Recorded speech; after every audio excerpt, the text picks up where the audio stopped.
some of the heavyweight matchups we had, Alabama, Ole Miss, and honestly, given what they did last year, you got probably one of, if not the best play caller in college football, maybe in football, and Lane Kiffin in his second year with, I think, one of the 2 or 3 best quarterbacks in college football, and Matt Corral. They go up against Bama. I thought this would be a 12-round, if not fight, shootout. It wasn't. I'm going to start with you, Trevor, going down into the SEC. What did you see from the Roman Army, and what did you not see from the Ole Miss Tigers? It's the same story, different day, right? I mean, year after year after year, we come into the season. Hey, this is the year. They don't have the firepower. They got a new guy at the helm. Who's going to be the team to knock them off this year? Here's Ole Miss, who's, a historic 7-win team at most. And they've got a great quarterback. They've got Lane Kiffin. It's an exciting storyline, but when the toe meets the rubber, it's not happening, right?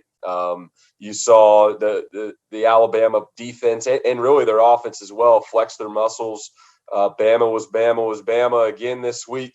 It was an appetizing game basically because of the media that he had before it. My girl Katy Perry giving Lane Kiffin a shout out. I was a little upset there, and can't be cheating.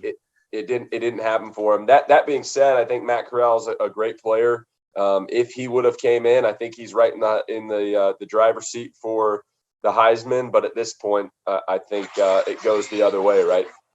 Hack, were we too over the top and thinking this was going to be some type of a contest? I mean, it is the Roman Army, but we watched what they did against Florida.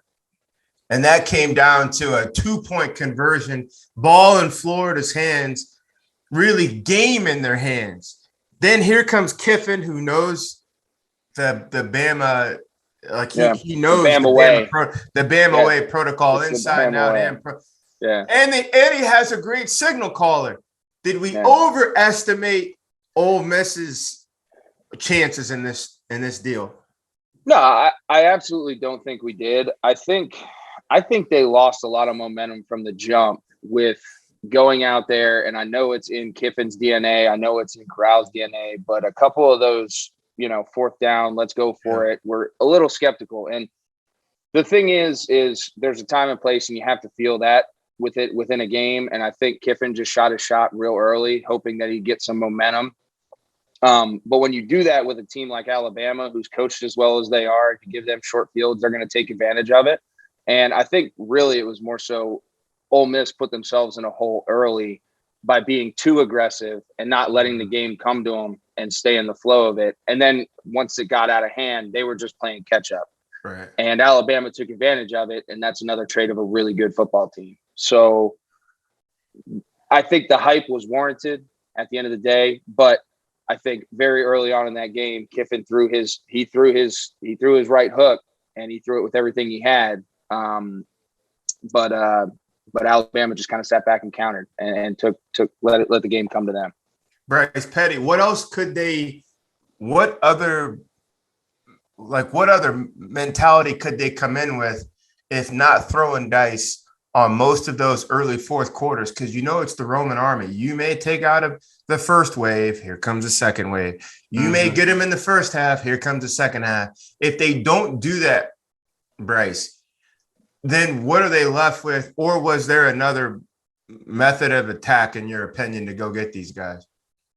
Yeah, well, I mean, I think first off, you have to throw your ego out of the way. And I think Kiffin's always going to have an ego with Saban for whatever reason. I mean, whatever we saw about this pregame interview, I could have put all my money right then on Alabama to wipe them up. I mean, that you want to break that down? Break it down. Oh, that was the lamest thing.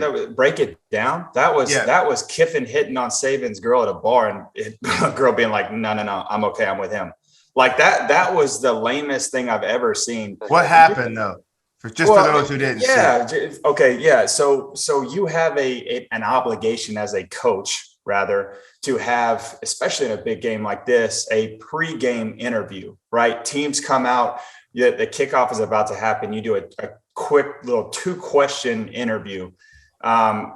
He said, "Get your popcorn ready," and threw the headset off as he delayed, looked at the camera like, I don't know where I'm at, but I'm executing or not executing. I'll just go ahead and throw this.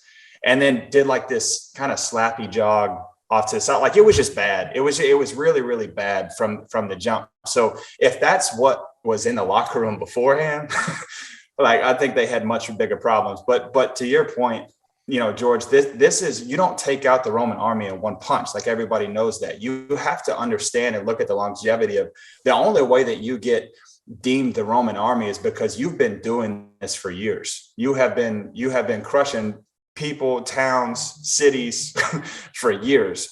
So there has to be a game plan. And I don't think, to Hack's point, I think everybody sitting on this call, that was not to go, again, they did go first drive 18 plays or 16 plays rather, went for it on fourth down. And the next 5 drives, they got 18 plays total.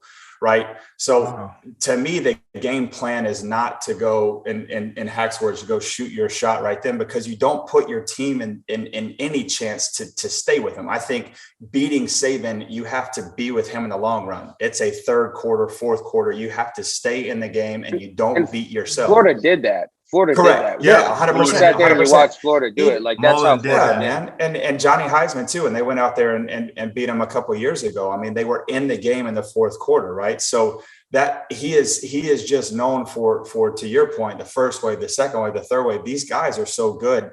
It's about putting yourself in the best chance to be in the game in the third and fourth quarter, and going out, and trying to get out on the first drive. Is, you're not going to beat them in the first quarter, So I think it was an ego thing all the way for Kiffin. I think he had, a couple of comments, but during the week that just, you could tell it was an ego thing. And that's just, you're not going to, that's exactly what Saban and Alabama wants you to do, is get emotional with them. Yeah. Trevor Knight.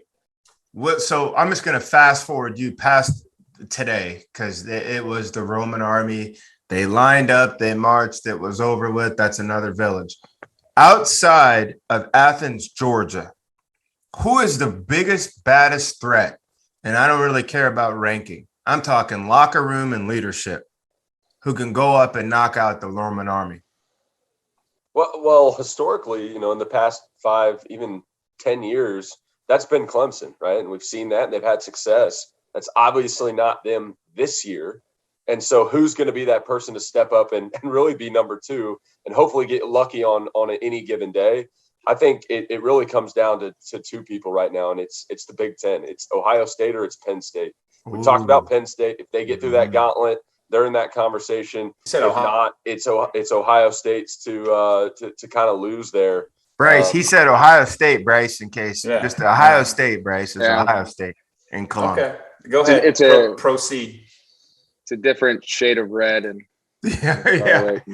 a different brand of ball, but okay, go ahead. It absolutely is. So Hack, would you agree with that? That the only chance that the free world has against the Roman army, wherever the program rests, is in the Big Ten? I mean, to get to that point, though, they do have to get through Georgia in the SEC championship game. That's true. So to get to that point, but I do agree. I mean, I think the Big Ten right now has been the conference, if you're going to talk playoffs, that is going to be able to put somebody up there that's going to be able to knock either Alabama or Georgia off, right? But if you look at Alabama's remaining schedule, it's hard to sit there and argue, but they do have a little bit of a run at the end. They have Arkansas and Auburn. Who knows? Does Arkansas learn from what they went up against this week? There's a lot of ball left, but I think if you're going to look forward to it and you're going to say, all right, they're going to wipe that up, got to worry about the SEC championship game, then yes, I do agree. Like, the Big Ten is the biggest threat to the SEC right now as it stands in college football.